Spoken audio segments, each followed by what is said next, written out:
กราบทักทายสบายดีมาพบกับตู้สวรรค์บาร์เมกเก่าเนาะวันนี้เฮาบรรยากาศดีเนาะหนาวกับหนาวนิดนึงเนาะวันนี้เฮามาเปิดคลิปอยู่บ้านเดี๋ยวเฮามีแพทย์ที่จะไปขุดคุมเป็นลักเนาะลักคุมแบบอยู่แคบนาเขาจะเฮ็ดขอกงัวเป็นว่าขอกงัวไปได้เข้ามาก็กดไลค์กดแชร์กดซับสไครต์ให้ตู้สวรรค์บาร์เมกเด้อกดติดตามพร้อมเพื่อเป็นกำลังใจให้ตู้สวัสดิ์บาลเมดคือเก่าเนาะเป็นจะได้หาแล้วไปเบิ่งนำกันว่าสถานที่มันอยู่ทางใดแถวใดเดี๋ยวไปเบิ่งนำกันเลยนี่ก็คืออุปกรณ์ของเขาเนาะมีขบกแล้วก็มีเสียมมีเล็กเล็กเนาะเอาไปกับเจ้าน้อยนี่หน้าเขานี่รถจักรไปด้วยรถจักรรถสลิงนะพี่น้องเนาะเดี๋ยวเราจะไปนำกันเพิ่งภาพบรรยากาศนี่ไปตัดหญ้าได้ส่งนี่ก็หญ้าบนนี้เนาะเอารถจักรสตาร์ทเครื่องไว้ก่อนเราจะได้ออกไปเมียกำลังขับรถเนาะเริ่มออกแล้วเดินทางแล้วไปสู้งานต่อพี่น้องเด้อ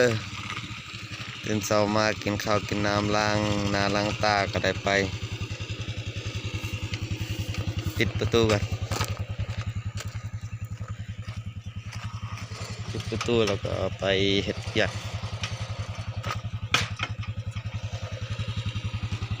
ไปงานไปเรียบร้อย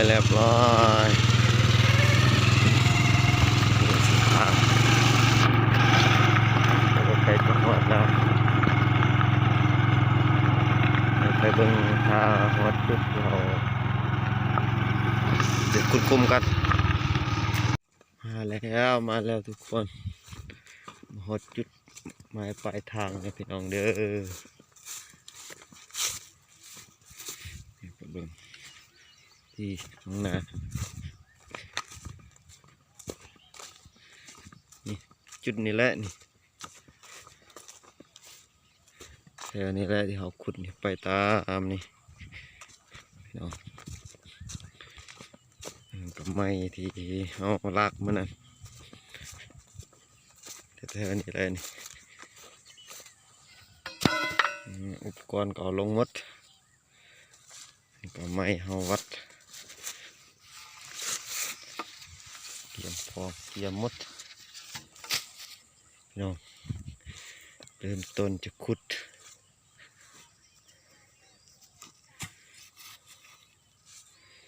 มาวัดขุดคุมเลยพี่น้องเด้อขุดคุมนี่หลักหัวขุดหลักออกหลักหัวแดดจัดเลยยอด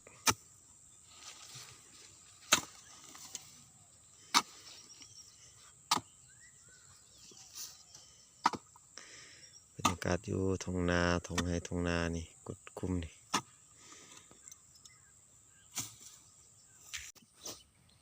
การเริ่มฮ้อนแล้วพี่น้องเอ้ยก่อนกินน้ำก่อนฮ้อนโอ้ยกินน้ำเด้อพักผ่อนกดคุมกินน้ำกินนอน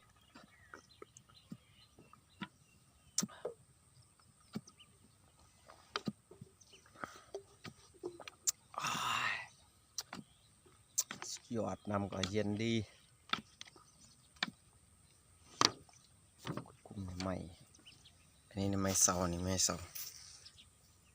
ามันนี่เป็นไม้สักพี่น้อง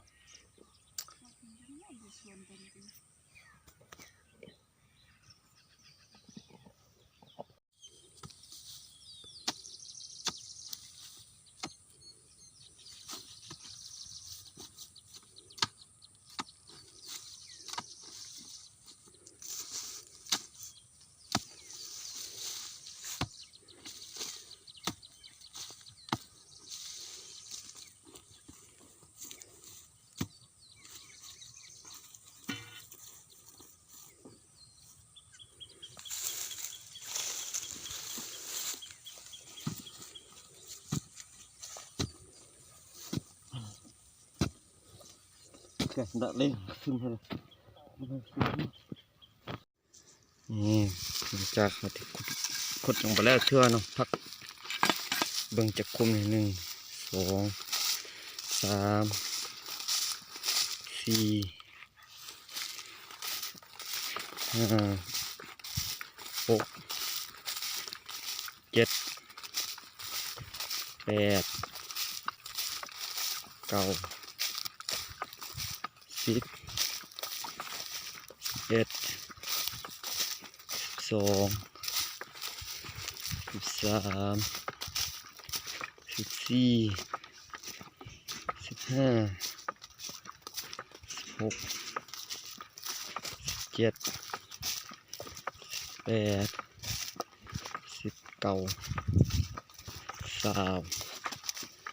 21 22 23คุมพี่น้อง23คุมอันนี้คุมละ5 บาทซื่อๆเนาะคุม5 บาทถ้าเป็นเงินลาวนี่น่าจะเป็น4,000 5,000นะก็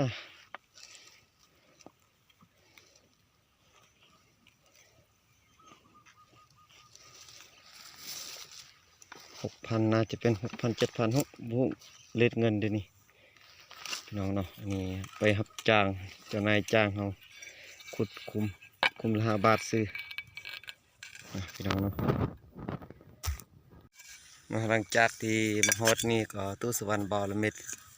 สปิดคลิปเพียงเท่านี้เนาะแล้วก็เงินก็ต่ออีกเรียกคำว่ากดไลค์กดแชร์กด Subscribe ตู้สุวรรณบอละเม็ดเด้อไปเลยลาก่อน